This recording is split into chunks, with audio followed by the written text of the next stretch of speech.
घर पे पढ़े पढ़े बहुत अच्छे से बोर हो गए होंगे, ठीक है। तो बोर होने की ज़रूरत नहीं है। अब 11th क्लासेस की जो यूपी बोर्ड की क्लासेस हैं वो सब शुरू होने वाली हैं। ये पूरा चैनल सिर्फ अकाउंट से रिलेटेड स्टूडेंट्स के लिए बना हुआ है, ठीक है। जो बच्चे अकाउंट्स में या कॉमर्स में इंटरेस्ट रखते हैं, जो ऑनलाइन क्लासेस लेना चाहते हैं, ये सिर्फ उन्हीं के बच्चों के लिए चैनल बना हुआ है, ठीक है।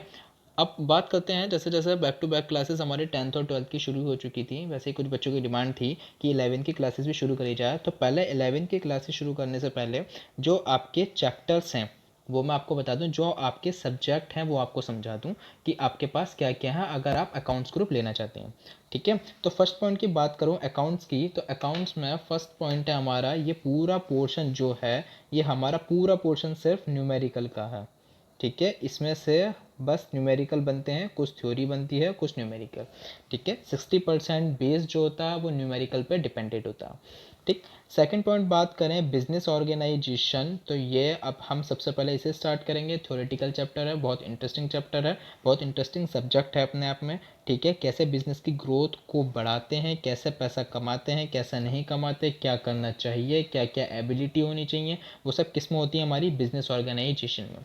इसलिए 2 पॉइंट से मिलकर बना है व्यापारिक प्लस संगठन।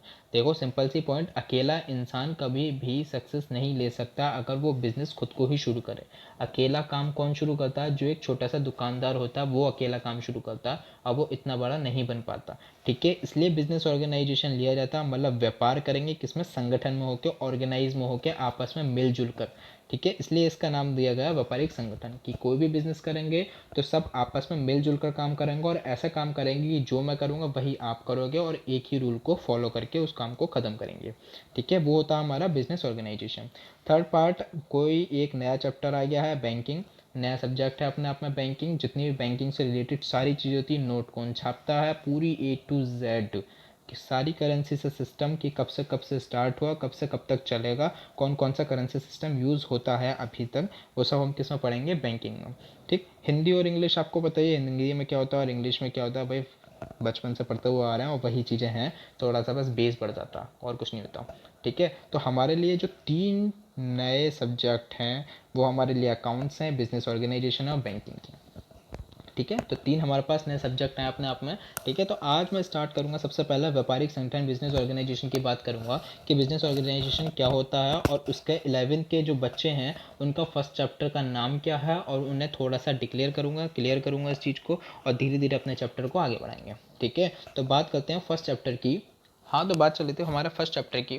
फर्स्ट चैप्टर हमारा बिजनेस ऑर्गेनाइजेशन में है वाणिज्य एवं आधुनिक सभ्यता, और इंग्लिश में बात करूँ कॉमर्स एंड मॉडर्न सिविलाइजेशन। देखो लैंग्वेज मैंने दोनों यूज़ करी है, क्योंकि बच्चे कुछ कुछ ऐसे होते हैं उनकी लैंग्वेज तो इंग्लिश होती है लेकिन कुछ कुछ वो चीज़ें हिंदी में समझना चाहते हैं, ठीक है। फिर उसके बाद ट्रांसलेट करते हैं, तो दोनों लैंग्वेज यूजेस हैं यहाँ पे, जो आपको सूटेबल लगे उसे यूज़ करें, और अगर नहीं लगे सूटेबल थोड़ा सा अपने आप पे बना के उसका सेंस समझ के अपने आप उस लैंग्वेज को अच्छे से यूज़ करें, ठीक है। उसका सेंस समझ लें हर एक चीज़ की, ठीक। तो मैंने बता चुका था कि बिजनेस ऑर्गेनाइजेशन क्या है आपको, व्यापारिक संगठन, वो एक नया सब्जेक्ट है आपके लिए। तो सबसे पहला फर्स्ट पॉइंट है इसमें वाणिज्य एवं आधुनिक सभ्यता।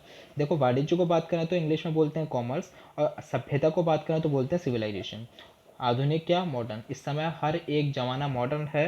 तो हम, आपको पता होगा हम इतिहास वाले बंदे हैं, हमने हिस्ट्री पढ़ी है। हिस्ट्री में क्या होता था, जब हम हिस्ट्री सबसे पहले खोलते हैं तो सारी पहले सभ्यताओं के बारे में पढ़ते हैं, फिर धीरे धीरे धीरे धीरे धीरे धीरे धीरे धीरे किस में आ जाते हैं हम? आधुनिक सभ्यता, ठीक। तो ये जो अगर बाई चांस टॉपिक आ जाता है आपका, तो पहले याद रखो, पहले हम पास्ट पे चलेंगे, उसके बाद धीरे धीरे प्रेजेंट पे, फिर उसके बाद कहाँ पहुँच जाएंगे? फ्यूचर पे पहुँच जाएंगे, ठीक है। तो हिंदी में बात करो तो हिंदी में क्या बोला है कि इसका मतलब क्या होता है?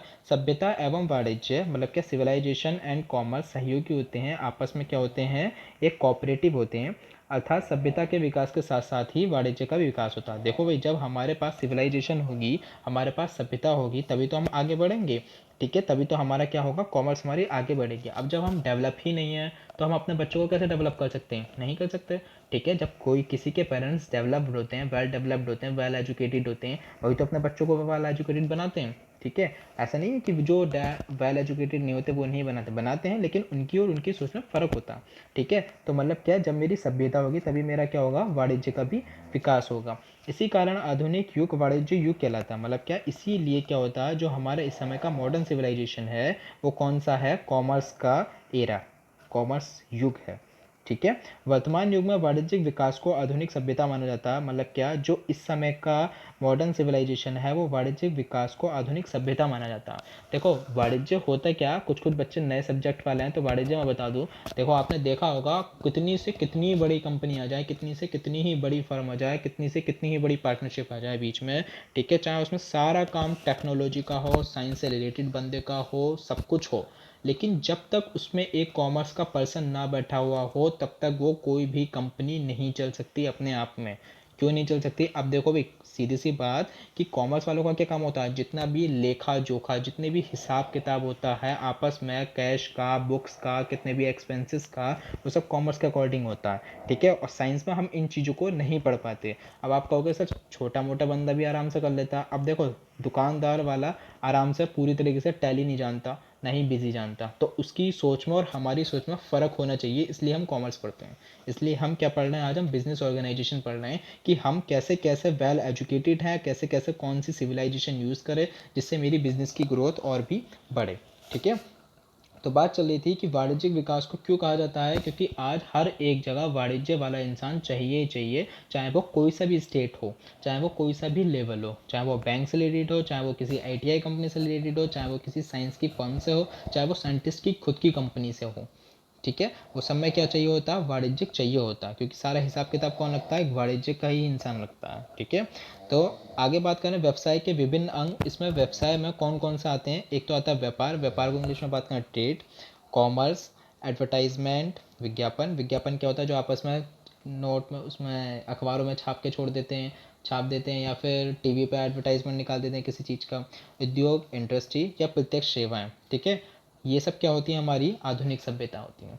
इंग्लिश में बात करें तो इंग्लिश में भी समझ लेंगे एक बार कि civilization and commerce are cooperative, आपस में एक दूसरे के सहयोगी होते हैं, एक बहुत लंबे टाइम तक डेवलप्ड होते हैं, ठीक है। Commerce also continuous develop, commerce क्या करती है, हम लोगों को कंटिन्यू डेवलप करती है। दैट इज़ वाई, क्यों, क्योंकि ये एक क्या है, मॉडर्न एरा है, एक आधुनिक युग है, इसलिए इसे क्या कहते हैं, वाणिज्यिक युग कहा जाता है। इन द प्रेजेंट एरा, इस समय के वर्तमान युग में कॉमर्शियल डेवलप कर रही है, कंसाइडेड एज मॉडर्न को, हमारे आधुनिक सभ्यता को। बिजनेस कॉमर्स, चाहे वो बिजनेस की कॉमर्स हो, एडवर्टाइजिंग हो, इंडस्ट्री हो, डायरेक्ट सर्विसेज हो, our considered are symbols of modern civilization. मतलब क्या, यही क्या कहती है, एक आधुनिक सभ्यता का प्रतीक मानी जाती है, ठीक है। Point clear. तो वाणिज्य के अब हम आधुनिक सभ्यता क्लियर हो गया, ठीक है। अब हम इसका पढ़ते हैं पॉइंट्स कि क्या क्या कैसे कैसा पॉइंट बने हैं, ठीक है। हाँ, तो बात चल रही थी पॉइंट्स की कि कैसे कैसे आगे बढ़े थे सभी, ठीक। तो फर्स्ट पॉइंट है हमारा, बात करें हेडिंग्स की, हेडिंग है origin and growth of commerce की। मतलब क्या, कि कैसे कैसे वाणिज्य का उद्गम हुआ, उद्गम मतलब ग्रोथ हुई, बना, और कैसे उसका विकास हुआ, ठीक। फर्स्ट पॉइंट आता है हमारा आत्मनिर्भरता या आखेट युग। बड़ा लैंग्वेज में थोड़ा सा अजीब सा, हिंदी वाले समझ गए होंगे लेकिन इंग्लिश वालों को कन्फ्यूजन होगी। तो इसमें हम बोलते हैं आत्मनिर्भरता को सेल्फ डिपेंड। सेल्फ डिपेंड सबको पता हो कि हम आजकल के टाइम में सब सेल्फ डिपेंड हैं, तो आपको खुद पता है कि आप सेल्फ डिपेंड हो, तो उस समय के लोग जब सेल्फ डिपेंड यूज़ करें तो वो भी सेल्फ डिपेंड होंगे।